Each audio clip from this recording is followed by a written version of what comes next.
Bismillahirrahmanirrahim. Nahmaduhu wa nasta'inuhu wa nusalli wa nusallimu ala rasulil karim. Amma ba'du. Sudah semua? Siap ya? Kemarin kita sudah belajar macam-macam air. Air yang boleh digunakan untuk bersuci dan air yang tidak. Dan air yang bisa digunakan untuk bersuci ada 7, ya kan? Nah, ketujuh air ini dibagi lagi secara garis besarnya menjadi 4 bagian. Jadi berapa? 4 bagian. Ketujuh air ini dibagi lagi menjadi 4 bagian. Semalmiau ala arba'ati aqsami. Maksudnya gimana? Maksudnya meskipun air itu merupakan air yang berasal dari sumur, berasal dari telaga, berasal dari laut, bukan berarti langsung dia boleh bisa digunakan.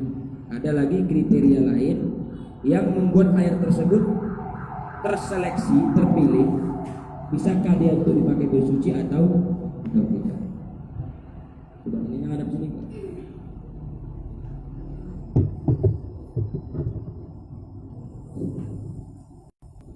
Bismillahirrahmanirrahim. Qala al-musannif rahimahullahu ta'ala alaihi wa nafa'ana bihi wa bi'ulumihi fid dharain amin. Thummal miyahu ala arba'ati aqsamin. Kemudian air dibagi menjadi 4. Air dibagi menjadi 4.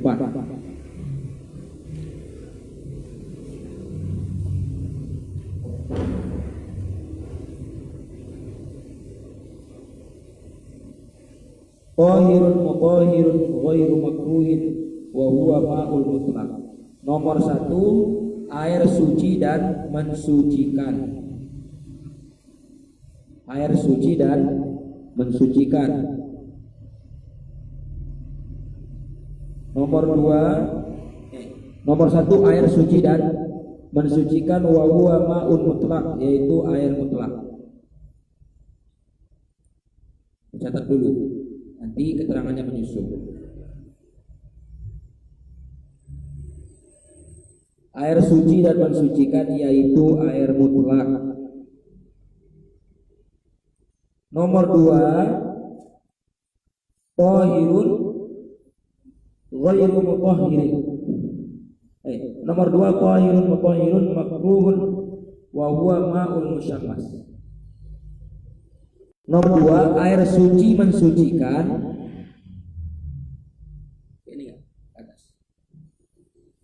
Suci mensucikan tetapi makruh digunakan. Suci mensucikan tetapi makruh digunakan, yaitu air musyammas. Suci dan mensucikan tapi makruh untuk digunakan, yaitu air musyammas. Sudah? Yang ketiga, wa tahirun ghairu mutahhirin wa huwa ma'ul musta'mal. Nomor 3, suci tetapi tidak mensucikan. Suci tetapi tidak mensucikan. Wa huwa ma'ul musta'mal, yaitu air musta'mal. Nomor 3. Dan yang terakhir, dan catat semua. Yang pertama, suci dan mensucikan, yaitu air mutlak. Yang kedua, suci dan mensucikan tetapi makruh, yaitu air musyammas. Yang ketiga, suci tidak mensucikan, yaitu air musta'mal. Yang keempat,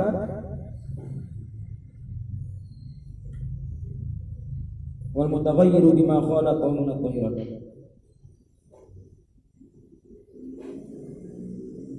Yang ketiga masih dia air musta'mal dan air mutaghayyir.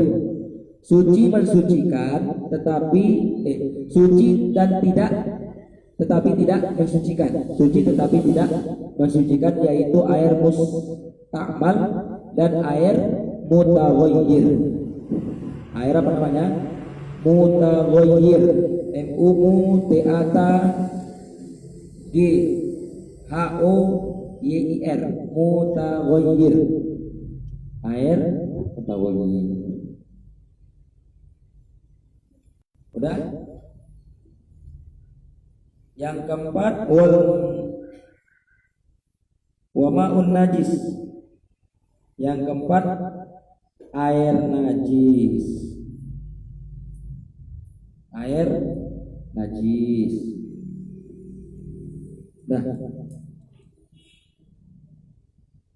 Dah cukup di situ dulu. Saya baca nanti saya terangkan ya. Dalam angkat bubannya. Bismillahirrahmanirrahim. Jadi air-air yang 7 yang kita bahas di pembahasan pertama kemarin ini dibagi lagi menjadi 4 bagian. Dibagi berapa? 4 bagian. Ada airnya suci, mensucikan.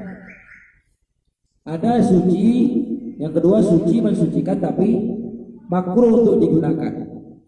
Yang ketiga, suci tidak bisa mensucikan. Pertama, air suci mensucikan. Thahirun mutahhirun ghairu makruhin.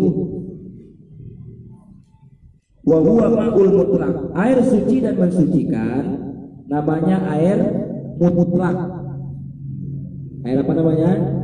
Air mutlak. Air mutlak itu maksudnya apa? Air tersebut belum ada dicampuri oleh sesuatu apapun. Yang terkesan aja. Air suci dan mensucikan, yaitu air mutlak. Air mutlak ini air yang belum memiliki nama, masih air aja namanya. Pak, contohnya ada si Hamzah misalnya. Si Hamzah ini mengambil air 1 ember dari sungai, bawa ke atas. Air apa namanya ini? Air sungai. Air sungai udah, dia belum bercampur dengan sesuatu apapun. Makanya ini namanya air mutlak. Air yang masih murni, yang belum tercampuri oleh sesuatu apapun. Ya 7 tadi, 7 ayat yang semalam itu ada air sungai, air laut, air hujan, air embun, air salju dan air mata air, terus air dingin. Kalau ketujuh air ini dia belum bercampur dengan apapun, dengan sesuatu apapun, ya kan? Dan dia belum digunakan, satu tadi dia belum bercampur dengan apapun. Yang kedua dia belum digunakan untuk bersuci, belum digunakan untuk bersuci sama orang lain, maka ini namanya air mutlak. Paham? Air apa namanya? Air mutlak. Nah, gimana hukumnya menggunakan air mutlak ini? Air mutlak itu suci dan mensucikan. Air ini secara zatnya dia suci. Artinya apa? Air ini bisa diminum, air ini bisa dipakai untuk masak, air ini bisa digunakan untuk mandi sunat, ya kan? Belum kategori ibadah ini. Makan, minum, memasak, mandi-mandi biasa, ini airnya boleh karena airnya suci. Yang kedua, airnya mensucikan. Nah, ini ada hukum yang berbeda, suci dan mensucikan. Suci hukumnya sendiri, mensucikan hukumnya sendiri. Paham? Kalau airnya katanya air suci, berarti airnya boleh digunakan untuk kegiatan sehari-hari, makan, minum, mandi dan sebagainya. Mensucikan maksudnya apa? Air ini bisa menyucikan anggota tubuh kita, alias air ini bisa dipakai untuk ibadah. Paham? Paham ya? Bisa dipakai untuk ibadah. Ibadah menggunakan air apa contohnya? Wudu, menghilangkan najis, istinja itu cebok ya, mandi wajib dan lain sebagainya. Kalau kita mau menggunakan air untuk beribadah, maka harus air suci dan mensucikan. Itulah namanya air mutlak. Kalau di dalam kitab dikatakan mutlak itu maksudnya apa? Mutlak anil qayyidil lazimin. Air ini mutlak maksudnya air yang tidak memiliki nama dan tidak terkontaminasi. Berkontaminasi Bekas itu apa? Tidak bercampur dengan sesuatu apapun. Nah, kalau air sungai ini bawa siapnya tadi ditaruh rinso di dalamnya. Yo bobo. Jadilah namanya air rinso. Bolehkah air rinso itu wudhu? Nggak boleh. Karena apa? Karena dia sudah memiliki nama air. Sudah punya nama dia. Namanya air rinso atau air sabun. Suci airnya, suci. Boleh dipakai untuk nyuci baju, boleh dipakai untuk nyuci bedding, boleh untuk nyuci sepatu dan lain sebagainya. Tapi untuk ibadah tidak bisa. Untuk wudhu, untuk mandi wajib, untuk menghilangkan najis nggak boleh pakai air sabun. Perlu diperhatikan ini. Sering orang nyuci baju anaknya, ya kan? Anaknya kan masih kecil misalnya, ngompol. Nanti kan bakal punya anak juga ini semua kan? Bakal jadi bapak-bapak semua.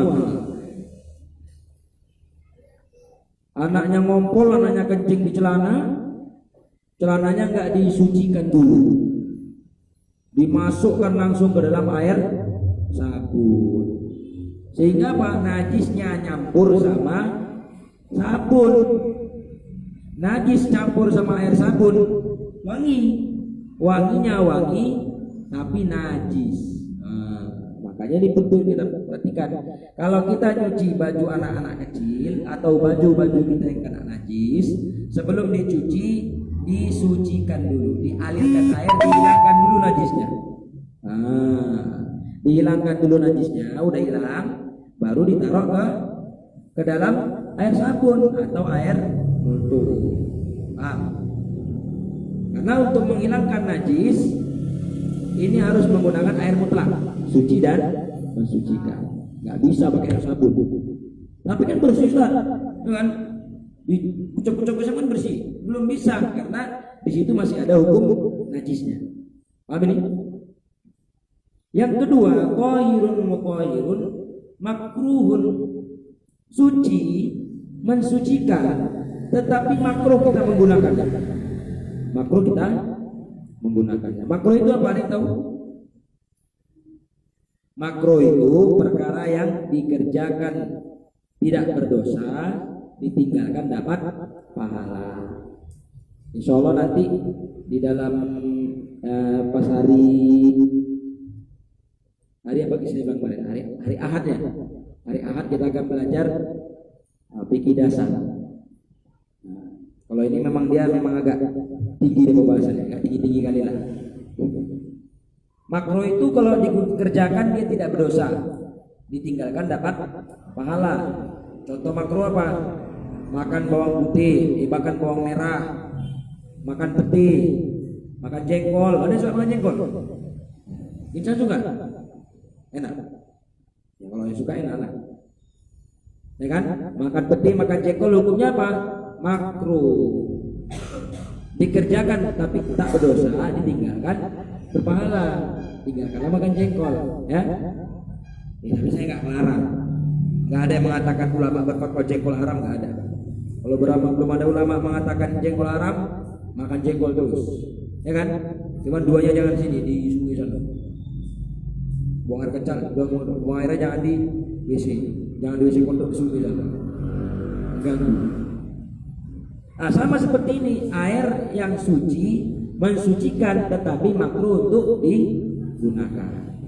Nah, apa namanya? Air musyammas. Apa namanya? Air musyammas. Air yang terkena sinar matahari. Air ini panas terkena sinar matahari. Ini terjadi kalau di dalam kitab Minhat, ini hanya terjadi di daerah-daerah yang iklimnya panas. Contohnya di Timur Tengah, Afrika, di India, Pakistan, Bangladesh itu ada musim panasnya. Tapi kalau kita di Indonesia ini nggak ada musim panas, ya kan? Indonesia musimnya musim hujan, musim kemarau, musim rambutan, musim durian, ya kan? Nggak ada musim panas. Maka di Indonesia air mustakmal tidak ada. Air musyamas ini air yang dipanaskan dengan sinar matahari. Yang pertama dengan sinar matahari. Nah, dipanaskan dengan sinar matahari di wadah-wadah tempat-tempat logam. Tempat-tempat yang terbuat dari logam. Logam itu terbuat dari besi. Yang pertama, airnya panas gara-gara sinar matahari. Yang kedua, airnya panas di wadah-wadah logam. Logam itu besi loh, besi yang bisa ditarik sama magnet itu, nah itu namanya logam. Jadi kalau ada air panasnya di tong plastik, nggak mustakmal ya. Dan logam tersebut bukan terbuat dari emas. Kalau logamnya emas, kalau ada tangki emas kan, orang kaya misalnya, tangkinya dari emas, isinya 100 liter kita katakan. Dia tinggalnya di Timur Tengah sana, Abu Dhabi. Panas airnya di dalam tangki emas tadi, kena sinar matahari. Maka ini tidak bukan musyamas. Musyamas itu saya ulangi sekali lagi, air yang panas karena matahari. Disinari matahari, panas dia. Satu. Yang kedua, di wadah-wadah yang bukan terbuat dari di wadah-wadah yang terbuat dari logam selain emas. Nah, maka gimana hukum menggunakannya? Hukum menggunakan air yang seperti itu, hukumnya adalah makruh. Terus kalau makruh sah nggak wudunya? Sah. Wudunya sah karena airnya suci dan mensucikan. Tapi di dalam air tersebut terdapat hukum makruh. Terdapat hukum makruh. Yang saya ulangi lagi ya, makruh itu apa? Dikerjakan tak berdosa, ditinggalkan berpahala. Hukum Islam ada 4. Wajib. Wajib itu apa? Dikerjakan berpahala, ditinggalkan berdosa. Contohnya apa? Contohnya sholat 5 waktu. Ada setengah. Ada. Yang kedua wajib. Yang kedua sunnah. Sunnah itu apa? Dikerjakan berpahala, ditinggalkan tidak berdosa. Yang ketiga haram. Haram itu apa? Dikerjakan berdosa, ditinggalkan berpahala. Kebalikan daripada wajib. Contohnya apa? Contohnya menjudi. Dikerjakan berdosa, ditinggalkan berpahala. Makanya kata ulama-ulama sufi itu, ketika kita ini nggak beribadah, pada dasarnya kita meninggalkan perkara-perkara yang haram. Jadi kita dapat pahala. Yang keempat, ini tadi dia makruh, dikerjakan tidak berdosa, ditinggalkan berpahala. Menurut ahli kesehatan, menggunakan air panas matahari ini nggak bagus untuk kulit karena bisa membuat penyakit belang. Penyakit apa namanya? Tapi di Indonesia ini insya Allah nggak ada lagi. Nah, yang mana tahu nanti ada yang nyambung pondok ke Mesir misalnya kan, saatnya mau pondok ke Mesir ya kan? Jadi tahu dia hukum air yang mustahmal, air yang musyamas. Nah, 2 air ini boleh digunakan untuk wudu, untuk bersuci. Air mutlak sama air musyamas. Cuma tadi makruh ya, ada hukum makruhnya. Yang ketiga, air suci tetapi tidak bisa mensucikan. Maksudnya apa? Maksudnya air ini hukumnya suci. Dari segi airnya, air ini adalah air yang suci. Boleh dipakai untuk minum, boleh dipakai untuk masak, boleh dipakai untuk ngepel, boleh semuanya. Karena airnya suci. Tetapi dia tidak bisa mensucikan. Dia cuma bisa untuk kegiatan sehari-hari saja yang tidak berkaitan dengan ibadah. Tetapi kalau untuk ibadah, air seperti ini tidak bisa dipakai. Paham? Tidak bisa dipakai. Contohnya apa? Contohnya air yang mustakmal. Air mustakmal ini ada 2 ya. Ada air mustakmal, ada air mutaghayyir, bagi 2 ya. Air mustakmal itu apa? Air yang sudah digunakan untuk bersuci. Si Ubay wudu. Wudhu di dalam ember. Embernya ini airnya sedikit. Airnya sedikit. Kurang dari 2 gula. 2 gula itu 215 liter. Nah, wudhu lah supaya di dalam ember tadi. Terus bukanya tangannya semua kan. Siap itu, habis itu si Ubay pergi. Datanglah si Ilyas. Ada air ini. Bolehkah air tadi dipakai wudhu oleh si Ilyas? Jawabannya tidak boleh, karena air itu sudah dipakai si Ubay untuk bersuci. Itu namanya air mustakmal. Paham? Air yang digunakan untuk bersuci.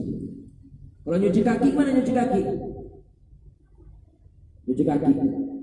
Ada air di ember kan, ada juga coba kaki itu. Mustakmal enggak airnya? Hah? Mustakmal, kata siapa mustakmal? Tergantung niat dia memasukkan kakinya ke dalam ember. Kalau niatnya mau nyuci kaki, ya kan?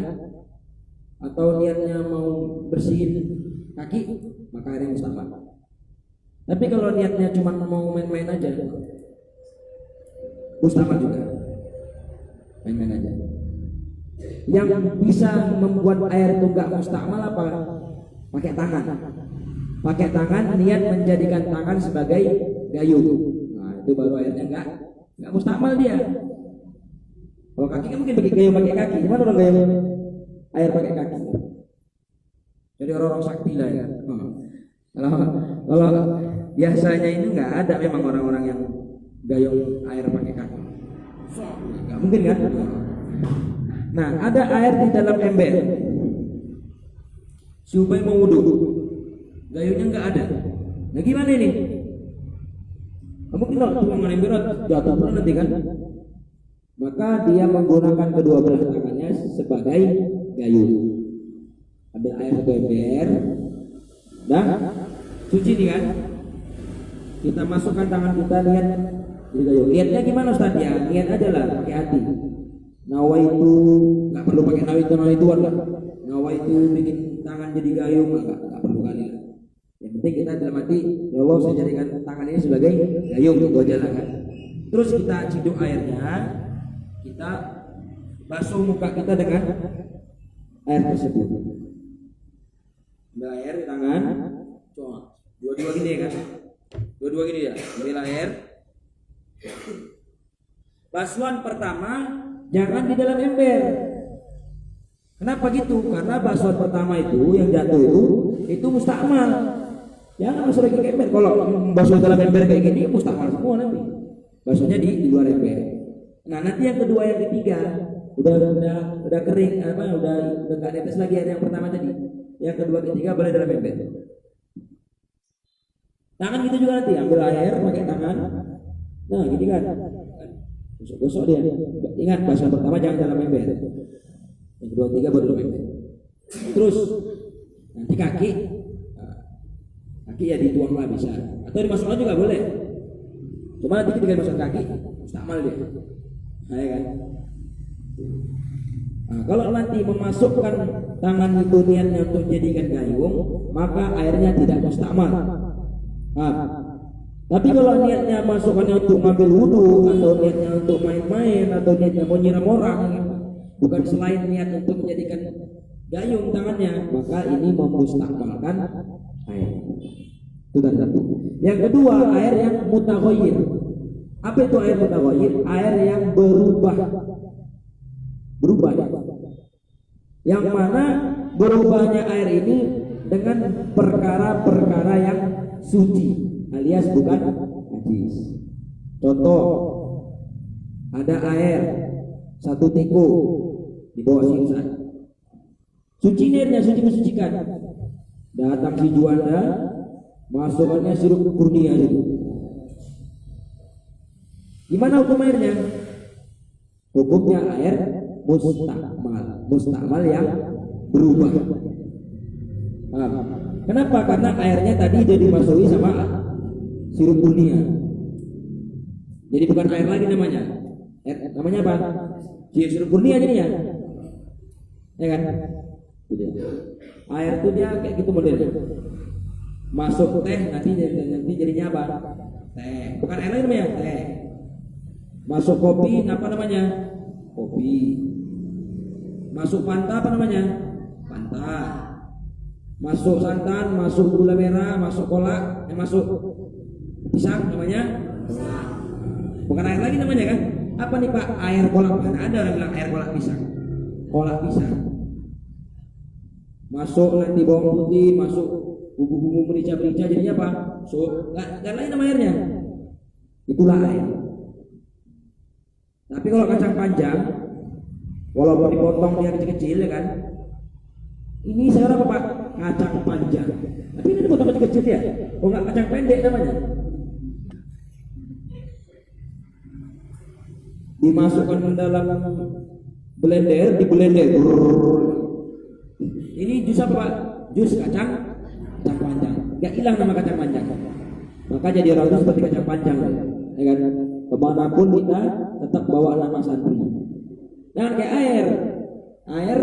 air nanti udah masuk gula, masuk teh manis namanya, bukan air lagi, ya kan? Masuk kopi, masuk susu, apa namanya? Kopi susu bukan air lagi. Tidak pelajarannya. Oke, paham? Nah, ketika ada sesuatu yang suci masuk ke dalam air yang suci dan mensucikan tadi, maka airnya namanya air mustakmal mutaghayyir. Air apa namanya? Mutaghayyir. Mutaghayyir aja lah.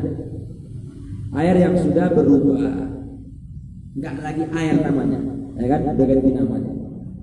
Maka gimana hukumnya? Hukumnya suci. Boleh digunakan untuk minum, tetapi tidak bisa digunakan untuk ibadah. Karena apa? Karena dia tidak bisa mensucikan. Paham? Itu tadi yang ketiga. Yang keempat, air mutanajis. Air yang kemasukan najis. Kemasukan najis. Kalau masuk perkara suci, masih suci dia, bisa dipakai minum, bisa dipakai untuk masak, bisa dipakai untuk lain sebagainya. Walaupun nggak bisa dipakai untuk ibadah. Tapi kalau air yang mutanajis ini, airnya itu nggak suci, nggak bisa dipakai untuk minum, nggak bisa dipakai untuk masak, dan juga tidak mensucikan. Sudahlah dia tak suci, tak bisa mensucikan. Jadi apa guna airnya? Ya paling buat inilah, buat nyiram-nyiram tanaman kan, atau nyiram-nyiram depan jalan itu. Orang yang kan pinggir apa kan? Nyiram-nyiram tanaman itu. Airnya suci tidak suci dan tidak bisa mensucikan. Bagaimana modelnya air yang seperti ini? Ada dua. Yang pertama, airnya sedikit. Airnya sedikit ini maksudnya kurang dari 2 gula.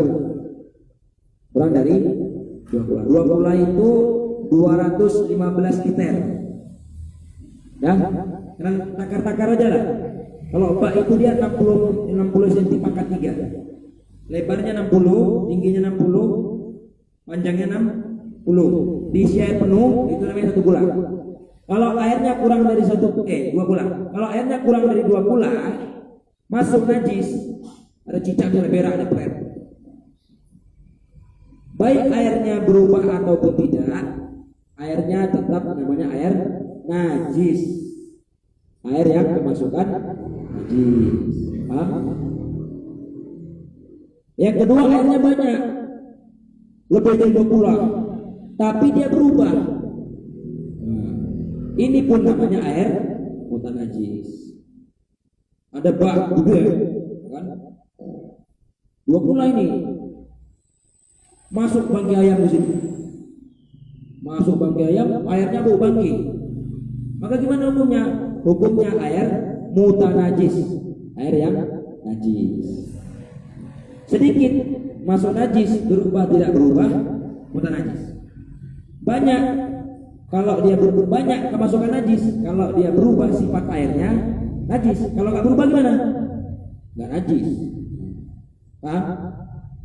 Itu dia tadi, air mutan najis. 2 kula itu 215 liter. Kalau air 2 kula, maka tidak ada hukum mustakmal di situ. Paham? Mau wudhunya kepalanya masuk ke situ pun enggak mustakmal dia. Tapi kalau airnya di bawah 2 kula, seperti saya katakan tadi, masukkan tangan, niat menggunakan tangan sebagai gayung. Paham? Itu tadi 4 pembagian air. Nah, ada pertanyaan? Yang sedang menonton juga, kalau ada pertanyaan seputar fikih, diberikan waktu 3 menit. Pertanyaan? Pertanyaan Mas?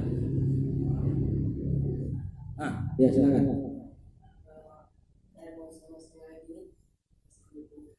Pertanyaannya, gimana hukumnya air musyammas kalau udah dingin? Kalau airnya sudah dingin, maka nggak makruh lagi. Nggak makruh lagi. Tapi besok panas lagi dia, makruh lagi. Ya kan? Kan panasnya siang-siang aja kan? Pas dia panas dia makruh. Malamnya kan nggak ada matahari lagi, dingin dia, nggak makruh lagi. Besok pagi, besok siang panas lagi, makruh lagi. Gitu dia. Ketika airnya panas, makruh dia. Ketika airnya nggak panas, maka nggak makruh. Paham? Satu pertanyaan lagi.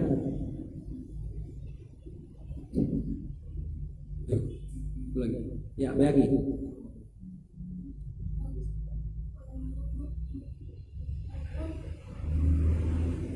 Pertanyaannya wudhu dengan air keran. Yang ditanyakan apa?